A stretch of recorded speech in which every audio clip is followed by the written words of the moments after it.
ദൈവ തിരുനാമത്തിന് മഹത്വമുണ്ടാകട്ടെ. മനസ്സിൻ്റെയും ശരീരത്തിൻ്റെയും ആരോഗ്യത്തെ സാരമായി ബാധിക്കുന്ന വികാരമാണ് ഭയം. പ്രതിസന്ധികളിൽ വിവേകപൂർണമായ തീരുമാനങ്ങൾക്ക് പകരം വികലമായ വൈകാരിക പ്രതികരണങ്ങൾക്ക് ഭയം കാരണമാകും. ഭയമുണ്ടാക്കുന്ന എമർജൻസി സാഹചര്യങ്ങളെ നേരിടുവാൻ ശരീരം അമിതമായി പുറപ്പെടുവിക്കുന്ന കോർട്ടിസോൺ ഹോർമോൺ രക്തസമ്മർദ്ദം, ഹൃദ്രോഗം, ദുർബലമായ ഇമ്മ്യൂൺ സിസ്റ്റം എന്നിവയ്ക്കൊക്കെ കാരണമാകാറുണ്ട്. ആകാംക്ഷ, വിഷാദരോഗം, പാനിക് അറ്റാക്ക്, ഫോബിയ തുടങ്ങിയ മാനസിക ആരോഗ്യ പ്രശ്നങ്ങൾക്ക് നിരന്തര ഭയം കാരണമായേക്കാം. അമിത ഭയം വ്യക്തിത്വ വികാസത്തിന് തടസ്സമാണ്. വ്യക്തിബന്ധങ്ങളിലും സാമൂഹ്യ ഇടപെടലുകളിലും അത് പ്രതിസന്ധിയുണ്ടാക്കിയേക്കാം. ജീവിത വെല്ലുവിളികളെ ഫലപ്രദമായി നേരിടുന്നതിന് അനിയന്ത്രിതമായ ഭയവും ആകാംക്ഷയുമൊക്കെ തടസ്സമുണ്ടാക്കും. എന്താണ് ഇതിനുള്ള പരിഹാരം? മെഡിക്കൽ സയൻസ് നിർദ്ദേശിക്കുന്ന സമീപന മാർഗങ്ങൾ ഭയത്തെ നിയന്ത്രിക്കുവാൻ സഹായകമാണ്. എന്നാൽ ഭയത്തോടുള്ള നമ്മുടെ മനോഭാവം മാറുന്നില്ലെങ്കിൽ മരുന്നും സൈക്കോതെറാപ്പിയും പൂർണ്ണമായും ഫലപ്രദമാകണമെന്നില്ല. മനസ്സിൻ്റെ അമിത ഭയപ്രവണതയെ തിരുത്തുവാൻ ബൈബിൾ നിർദ്ദേശിക്കുന്ന സമീപനം വാസ്തവത്തിൽ വിസ്മയകരമായ മനഃശാസ്ത്ര ചികിത്സയാണ്. 23-ാം സങ്കീർത്തനം. മരണത്തിൻ്റെ നിഴൽ വീണ താഴ്വരയിലൂടെയാണ് ഞാൻ നടക്കുന്നതെങ്കിലും അവിടുന്ന് കൂടെയുള്ളതിനാൽ ഞാൻ ഭയപ്പെടില്ല. അങ്ങയുടെ വടിയും ദണ്ണും എനിക്ക് ഉറപ്പ് നൽകുന്നു. സംശയം, തെറ്റിദ്ധാരണ, തെറ്റായ നിഗമനങ്ങൾ തുടങ്ങിയവയുണ്ടാക്കുന്ന വിചാരങ്ങളായ മനസ്സിലെ കരിനിഴലുകളാണ് ഭയം സൃഷ്ടിക്കുന്നത്. യാഥാർത്ഥ്യബോധത്തിൻ്റെ പ്രകാശം തടയപ്പെടുമ്പോൾ മനസ്സിൽ ഭയത്തിൻ്റെ നിഴലുകൾ രൂപപ്പെടും. മനസ്സിലെ ഇരുട്ടിൽ ഭയം ശക്തി പ്രാപിക്കും. അപ്പോൾ നിഷേധ ചിന്തകളും വിചാരങ്ങളും കൊടുങ്കാറ്റും തിരമാലകളുമായി ആഞ്ഞടിക്കും. നമ്മുടെ നിലനിൽപ്പും ഭാവിയുമൊക്കെ അപകടമാണെന്ന തോന്നൽ വർദ്ധിക്കുമ്പോൾ ഭയം വീണ്ടും ശക്തമാകും. മനഃശാന്തിയും ഉറക്കവും തടസ്സപ്പെടുത്തും. നമ്മുടെ ജീവിതത്തെപ്പറ്റി ദൈവത്തിന് സുനിശ്ചിതമായ പദ്ധതികളുണ്ട്. യിരെമ്യാ പ്രവചനം 29-ാം അധ്യായം 11-ാം വാക്യം. കർത്താവ് അരുളി ചെയ്യുന്നു, നിങ്ങളെക്കുറിച്ചുള്ള പദ്ധതി എൻ്റെ മനസ്സിലുണ്ട്. അത് നാശത്തിനല്ല, ക്ഷേമത്തിനുള്ള പദ്ധതിയാണ്. നിങ്ങൾക്ക് ശുഭമായ ഭാവിയും പ്രത്യാശയും നൽകുന്ന പദ്ധതി. ദൈവത്തിൻ്റെ ഈ ശുഭ പദ്ധതികളെ സംശയിക്കുന്ന അശുഭ ചിന്തകളെ തിരിച്ചറിയുമ്പോൾ മനസ്സിലെ ഭയത്തിൻ്റെ ഇരുളും മൂടൽമഞ്ഞുമൊക്കെ നീങ്ങിപ്പോകും. കർത്താവ് പറഞ്ഞു, വിശ്വസിക്കുന്നവരോടുകൂടെ ഈ അടയാളങ്ങൾ ഉണ്ടായിരിക്കും.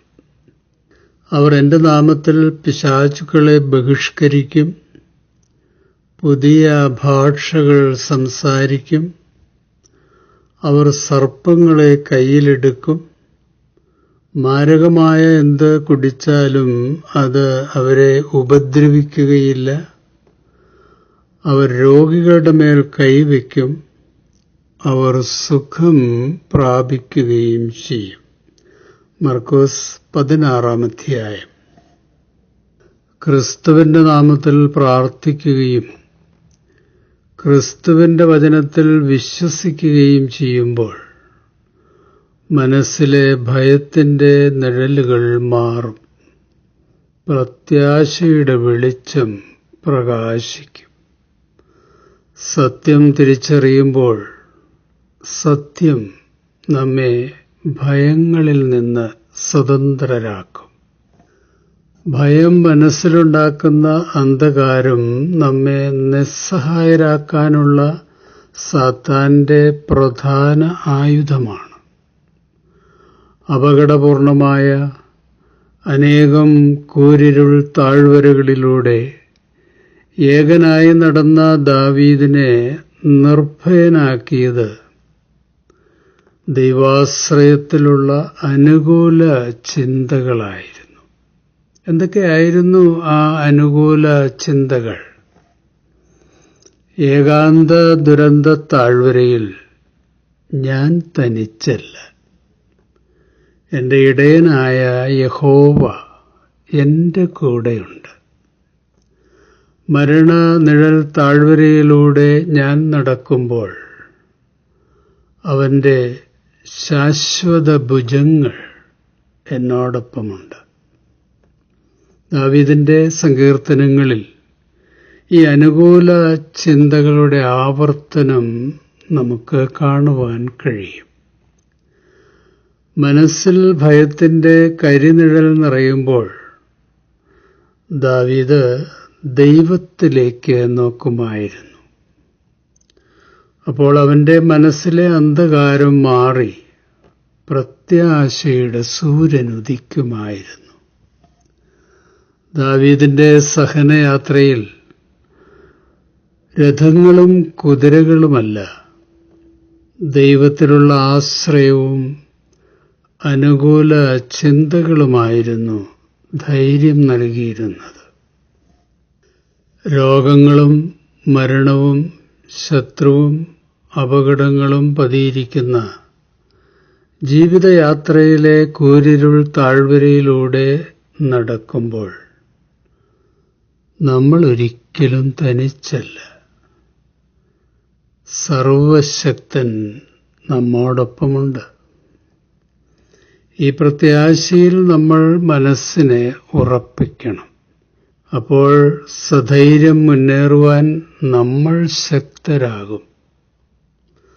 സാഹചര്യങ്ങൾ എത്ര പ്രതികൂലമാണെങ്കിലും മനസ്സ് ശക്തമാണെങ്കിൽ ചുവടുവെച്ച് തിരകളെ മുറിച്ച് മുന്നേറാൻ നമുക്ക് കഴിയും.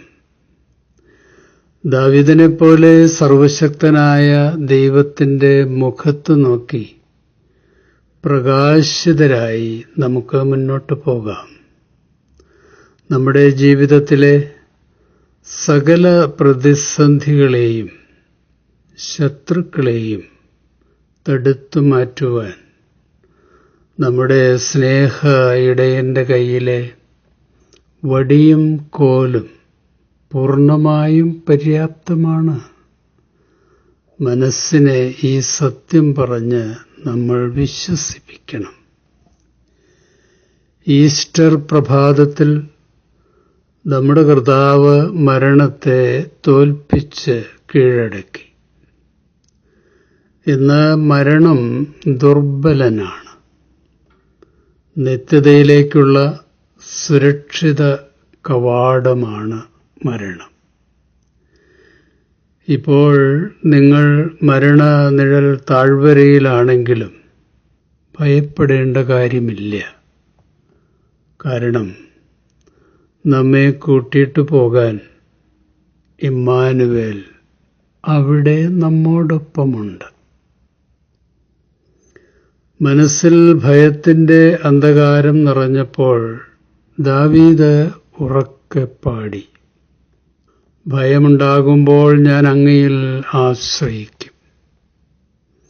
ആരുടെ വചനത്തെ ഞാൻ പ്രകീർത്തിക്കുന്നുവോ ആ ദൈവത്തിൽ നിർഭയനായി ഞാൻ ആശ്രയിക്കുന്നു.